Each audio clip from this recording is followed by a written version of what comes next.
পুলিশের সাথে লেগে লাভ আছে, পুলিশের সাথে লেগে তো লাভ নাই, চলে আসো।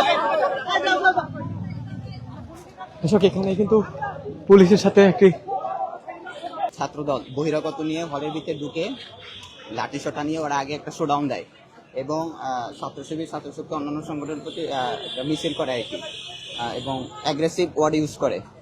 তারপরে মিছিল শেষ করে ওরা সাধারণ ছাত্র যারা আছে, শিবিরের যারা আছে, ছাত্রশক্তি যারা আছে, তাদের উপরে তারা মারধর করে হল থেকে বের করে দেয়।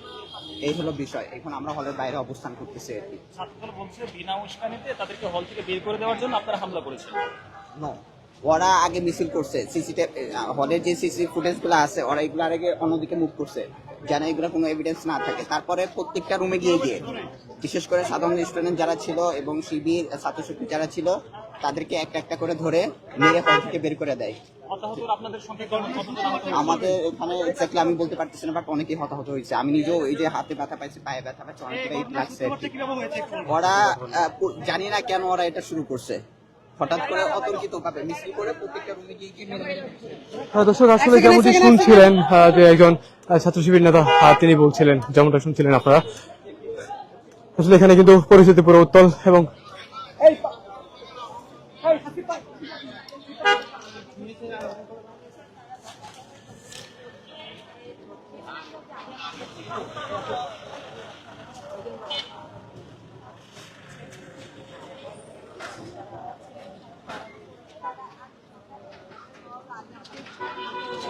এখানে দেখতে পাচ্ছেন যে আইন শৃঙ্খলা বাহিনী কঠোর অবস্থানে রয়েছে।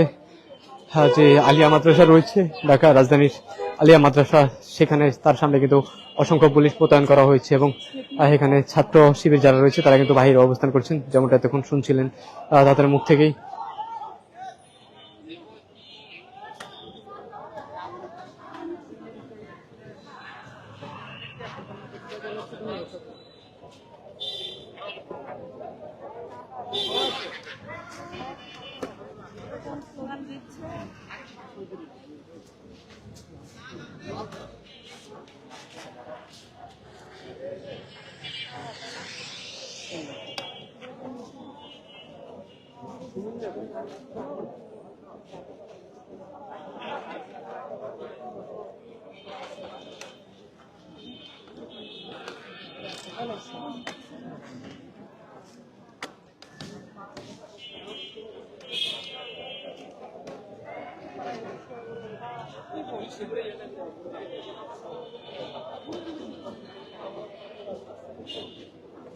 এবং আপনাদেরকে যদি একটি বিষয় জানিয়ে রাখি, রাজধানী ঢাকা সহ দেশের বিভিন্ন অঞ্চলে কিন্তু ছাত্র শিবির এবং ছাত্র দলের মধ্যে অসংখ্য সংঘর্ষ রয়েছে এবং কিছুক্ষণ আগে আমরা দেখেছি যে জগন্নাথ বিশ্ববিদ্যালয় রয়েছে এবং ঢাকা কলেজ রয়েছে, সকল জায়গায় কিন্তু অনেক উত্তেজনার মধ্যে রয়েছে এবং তাদের যে দাবি যে জগন্নাথ বিশ্ববিদ্যালয়ে একটি ঘটনাকে কেন্দ্র করে ছাত্র শিবির তারা কিন্তু মাফ করার চেষ্টা করেছিল এবং সেখানে কিন্তু সাধারণ শিক্ষার্থীরা তাদেরকে প্রতিহত করার চেষ্টা করে এবং সেই সাথে কিন্তু ছাত্র দল কিন্তু তাদের সহযোদ্ধা হয়ে তাদের সাথে সাধারণ শিক্ষার্থী হয়ে কিন্তু তাদের সাথে কাজ করে, এমনটাই কিন্তু তাদেরকে ক্যাম্পাস থেকে বের করে দেওয়া হয়, এমনটাই কিন্তু ছাত্র দলের যারা রয়েছে তারা কিন্তু দাবি করেছেন। এবং জগন্নাথ বিশ্ববিদ্যালয়ে আমরা দেখেছি যে কোনো ছাত্র দলের নেতাকর্মী পুরো ক্যাম্পাসের আশেপাশে অবস্থান করছিল এবং ছাত্র শিবিরের যে নেতাকর্মী রয়েছে তারা কিন্তু ক্যাম্পাস ছেড়ে বাহিরে অবস্থান করছিলেন এবং আমরা এখানে দেখতে পাচ্ছি যে আলিয়া মাদ্রাসা, সেই আলিয়া মাদ্রাসার পাশেই কিন্তু একটি রাস্তা রয়েছে, সেখানে কিন্তু যে ছাত্র শিবিরের নেতাকর্মীরা রয়েছে তারা কিন্তু অবস্থান করছে হাতে পাইপ এবং জাতীয় পতাকা নিয়ে, অর্থাৎ ছাত্র দলের এখন পর্যন্ত কোনো নেতাকর্মীকে দেখা যায়নি এখানে এবং এই ছাত্র শিবিরের যে নেতাকর্মীরা রয়েছে তাদেরকে ঘিরে কিন্তু অসংখ্য আইন শৃঙ্খলা বাহিনী মোতায়েন করা হয়েছে, আমরা যেমনটা দেখতে পাচ্ছি।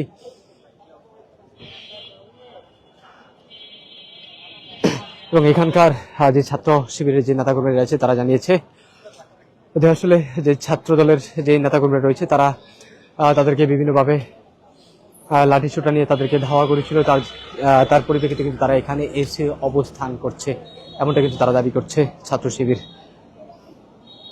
এবং এখানে কিন্তু পুরোপুরি কঠোর অবস্থানে রয়েছে আইন শৃঙ্খলা বাহিনী।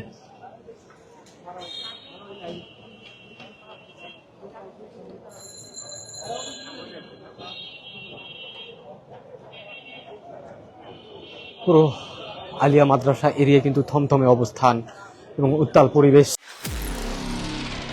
নিরপেক্ষ, সত্য প্রকাশে আপোষহীন।